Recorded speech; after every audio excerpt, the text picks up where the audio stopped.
ಇನ್ನು ಬೆಂಗಳೂರು ಮಾತ್ರ ಅಲ್ಲ, ರಾಜ್ಯದ ಬೇರೆ ಬೇರೆ ಭಾಗದಲ್ಲೂ ಕೂಡ ಮಳೆಯಾಗಿದೆ. ಗದಗ ಜಿಲ್ಲೆಯ ಹಲವೆಡೆ ಗಾಳಿ ಸಹಿತ ಭಾರೀ ಮಳೆಯಾಗಿದೆ. ಗಾಳಿ ಮಳೆಗೆ ಹಾರಿ ಹೋದ ಶೆಡ್ಗಳ ಶೀಟ್ಗಳು, ಬಿರುಗಾಳಿ ಸಹಿತ ಮಳೆಗೆ ನಲುಗಿ ಹೋದ ಜನ. ಗದಗದಲ್ಲೂ ಕೂಡ ಸಾಕಷ್ಟು ಅವಾಂತರ ಆಗಿದೆ. ನಿರಂತರವಾಗಿ ಸುರಿದಂತ ಮಳೆಯಿಂದಾಗಿ ಸಾಕಷ್ಟು ಅವಾಂತರಗಳು ಗದಗ ಜಿಲ್ಲೆಯಲ್ಲಿ ಸೃಷ್ಟಿಯಾಗಿದೆ. ಗಾಳಿ ಸಹಿತ ಭಾರೀ ಮಳೆಯಾಗಿದೆ. ಗಾಳಿ ಮಳೆಗೆ ಶೆಡ್ಗಳ ಶೀಟ್ಗಳೇ ಹಾರಿ ಹೋಗಿದ್ದಾರೆ. ಅಷ್ಟರ ಮಟ್ಟಿಗೆ ಗಾಳಿ ಬೀಸಿರುವಂಥದ್ದು. ಬಿರುಗಾಳಿ ಸಹಿತ ಮಳೆಗೆ ಜನ ನಲುಗಿ ಹೋಗಿದ್ದಾರೆ. ಗಮನಿಸ್ತಾ ಇದ್ದೀವಿ ಯಾವ ಮಟ್ಟಿಗೆ ಗಾಳಿ ಬೀಸ್ತಾ ಇದೆ, ಇದ್ರ ಜೊತೆಗೆ ನಿರಂತರವಾಗಿ ಮಳೆ ಆಗ್ತಾ ಇದೆ.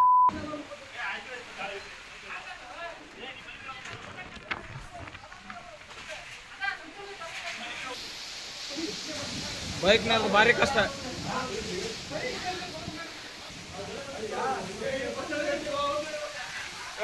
ಯೂಟ್ಯೂಬ್ ಚಾನಲ್ ಹಾಕಿ ನೋಡಿದನ